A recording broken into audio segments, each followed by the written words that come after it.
Under that water, there's a city with streets, a school, a cemetery.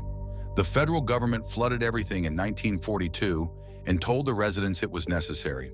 They had 90 days to leave. Some refused until the water reached their knees. You're looking at a satellite image right now, a reservoir, calm, almost turquoise. And if there hasn't been rain in a few months, if the drought pulled the water level down just a few feet, you can still see the outlines. Streets, a grid, the faint geometry of something that used to be a place where people lived. This isn't one isolated case.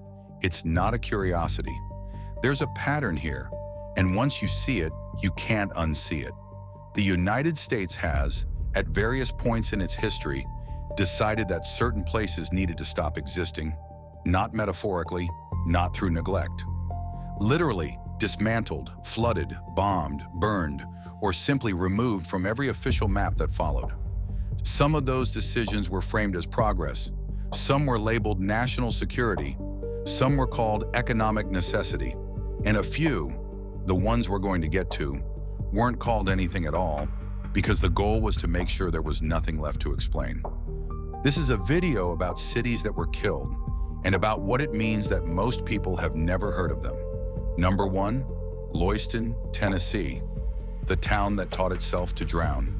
There are old maps of Tennessee, hand-drawn ones from before the war, where you can find a town called Loyston sitting in the valley of the Clinch River.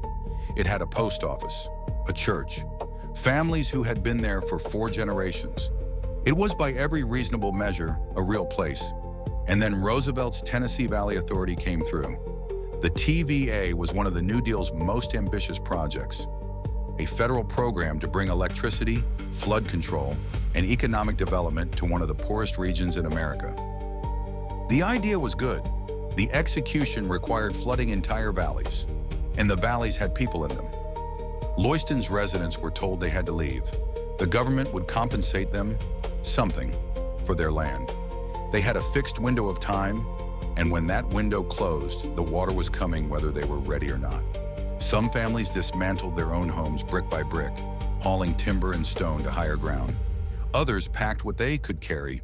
A few stayed until the last possible moment, watching the river rise with an expression nobody bothered to photograph. Norris Lake swallowed Loyston in 1943. The town didn't just lose its buildings, it lost its place in the official record.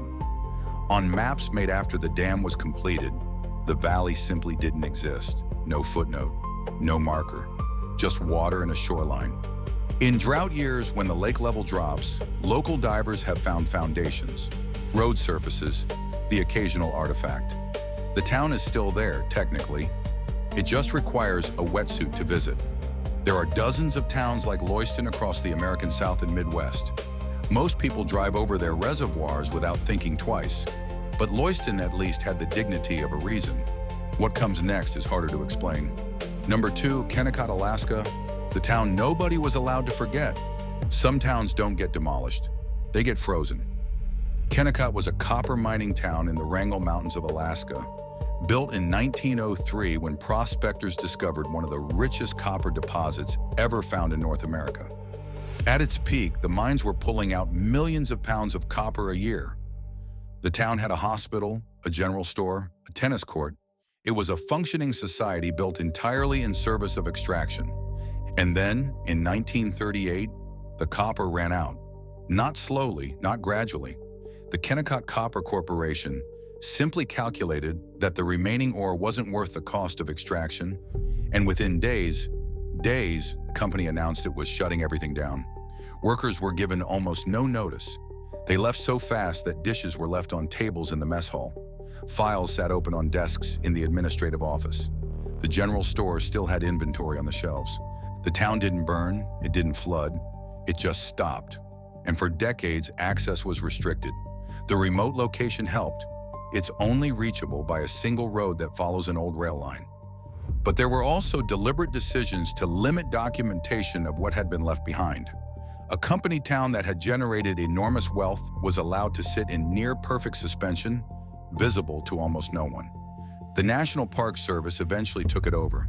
It's a heritage site now, but the original records, the payroll documents, the safety incident reports, the internal communications from the years when the mines were operating at full capacity. Many of those took a long time to surface, and some never did. Kennecott wasn't erased, it was quarantine, which, depending on what you're trying to hide, can amount to the same thing. At least Kennecott looks like something happened there. The next town on this list was cleaned up so thoroughly that you'd never know anything had ever existed at all. Number 3, Peacher, Oklahoma, the town the government poisoned, then buried. This one requires a moment, because what happened in Peacher isn't really about a town disappearing. It's about what a town looks like after decades of being used up and then discarded. Peacher was a lead and zinc mining hub in northeastern Oklahoma for most of the 20th century. The mines made people wealthy. They also left behind something called chat, massive piles of mining waste, gray and fine-grained, that towered over the town like artificial mountains. Children played on the chat piles. The dust got into everything. Now, by the 1990s, studies were showing that a significant percentage of Peacher's children had elevated blood lead levels. Not slightly elevated, dangerously elevated. Neurological damage, developmental delays, the kind of numbers that, in any other context, would prompt immediate emergency intervention. The intervention came, but slowly. For years, remediation efforts were partial. People who couldn't afford to leave stayed. The population declined, the contamination didn't. In 2006, a federal study concluded that the entire town site was essentially beyond remediation, that the ground itself was too saturated with heavy metals to make safe habitation realistic.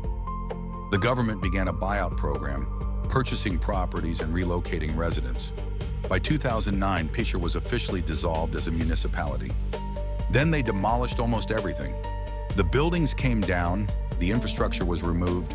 Today, if you look at a standard map, you'll find the area rendered as open land, rural Oklahoma, fields.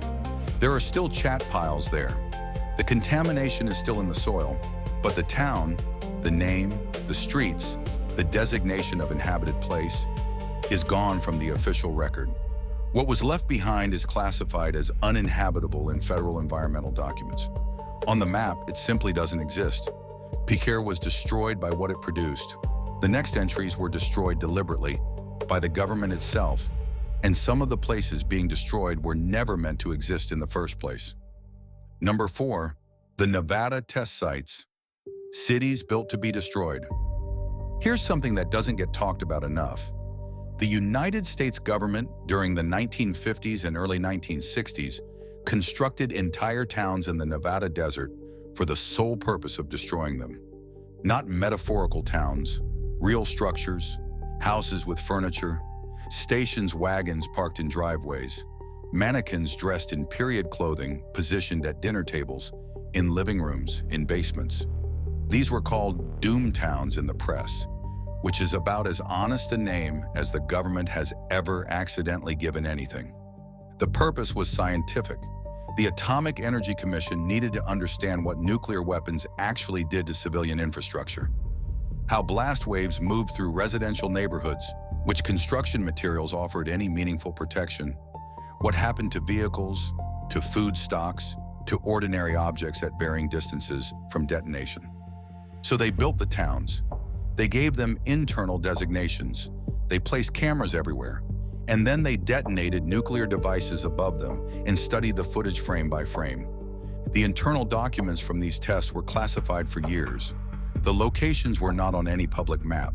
The towns themselves were built, destroyed, partially rebuilt, and destroyed again.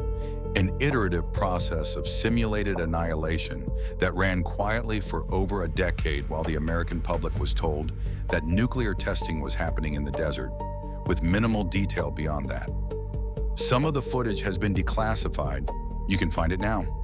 And there's something genuinely disorienting about watching a neighborhood, a real-looking neighborhood with curtains in the windows, get vaporized in slow motion because it looks like somewhere people lived. It was designed to look that way.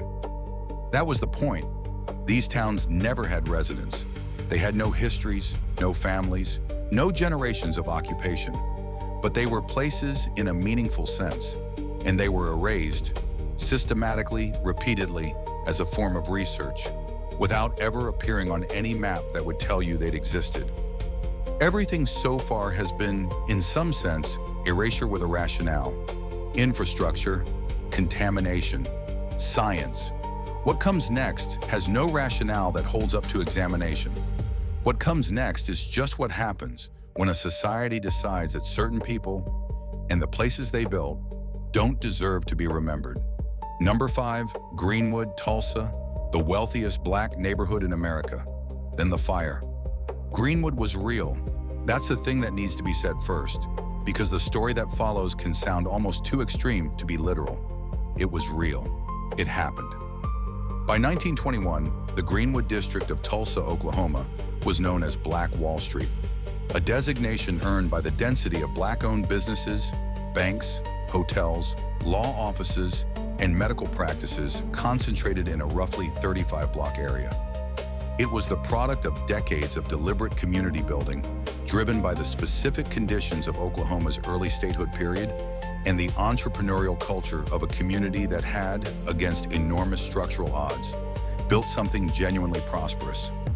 On the night of May 31, 1921, following a disputed incident involving a young black man and a white elevator operator, a white mob, eventually numbering in the thousands, with some accounts indicating participation by local law enforcement and deputized civilians, descended on Greenwood. They burned it. Over the course of approximately 18 hours, more than 35 blocks were destroyed. Somewhere between 100 and 300 people were killed. The numbers were never accurately counted. More than 10,000 black residents were displaced. The destruction was thorough enough that the National Guard was called in, not to stop the violence, but to detain the survivors. And then, and this is the part that makes Greenwood different from an ordinary atrocity, it was erased again. Not just the buildings, the record. For decades, the Tulsa Race Massacre, as it's now officially called, was absent from Oklahoma school curricula. Local newspapers that had covered it extensively at the time went quiet.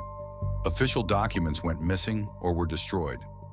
Maps of Tulsa from subsequent decades showed the area as vacant land, then as redeveloped commercial space, with no indication of what had stood there. The physical destruction was compounded by a deliberate institutional effort to ensure that future generations wouldn't know it had happened. It worked for a long time. A 1997 state commission found that many Oklahomans born after 1940 had never heard of the massacre. Survivors were elderly and still alive, carrying a history that their own state had decided wasn't worth teaching. Greenwood exists again, to a degree. There's a museum, there are acknowledgments. But the neighborhood itself, the density of that community, the accumulated wealth, the 35 blocks of what people built over generations, that's gone. And the decades of silence that followed the burning are, in their own way, a second act of destruction. You can rebuild structures, you can't rebuild what silence takes. Greenwood was erased by violence and then by institutional forgetting. But there are places in this country where the erasure never required violence or disaster. Just paperwork. Just the quiet decision to stop acknowledging that someone was there. Number 6, the communities that are still there. Just not on the map. The most unsettling version of this story isn't about the past. It's about what's still happening. Across the American Southwest and Great Plains, there are Native American communities, inhabited, functioning, with residents who were born there and have lived there their entire lives, that were systematically removed from federal road maps during the 20th century. Not because the land was reclaimed, not because the people left, because the federal government, at various points in its long and complicated relationship with indigenous sovereignty, decided that making those communities visible on publicly distributed maps was not a priority. In some cases, it was an active decision to omit them. The consequences are not abstract. Emergency services have, in documented cases, had difficulty locating communities during crises because their addresses didn't register in federal systems. Mail delivery has been inconsistent for decades in areas that lack official street designations. People living in places that don't exist on the infrastructure layer of government databases fall through gaps in healthcare access, emergency response, and federal assistance programs. Not because anyone formally decided to exclude them, but because the machinery of modern governance runs on maps. And if you're not on the map, the machinery doesn't know to look for you.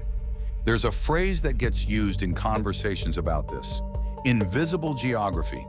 It means places that are real, geographically, physically, humanly real, but that have been excluded from the systems of recognition that determine who receives services, who appears in statistics, whose infrastructure gets maintained. Invisible geography isn't always the result of malice. Sometimes it's the accumulated weight of 1,000 small administrative decisions, each of which seem reasonable in isolation. But the effect is the same. People live in places that officially don't fully exist, and that gap between the reality on the ground and the reality on the map is something that passes quietly from one generation to the next. A map is not a neutral document. That's the thing this whole video is really about. Every map is a set of decisions. Decisions about what gets named, what gets shown, what gets preserved. And those decisions are made by institutions, governments, corporations, agencies that have their own interests, their own blind spots, their own incentives for making certain things visible and certain things not. Loyston is underwater. Peacher has been erased and relabeled as open land. The test towns in Nevada were built and destroyed before they ever had a name on any public record. Greenwood was burned and then forgotten by institutional design. And there are communities right now where people are living in places that the official machinery of the country has simply decided not to see. None of this is conspiracy.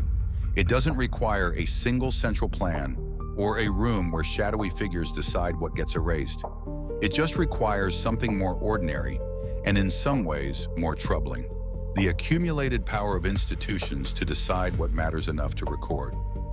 The next time you look at a map, a road atlas, a satellite view, a standard navigation app, you're looking at something that was built by choices.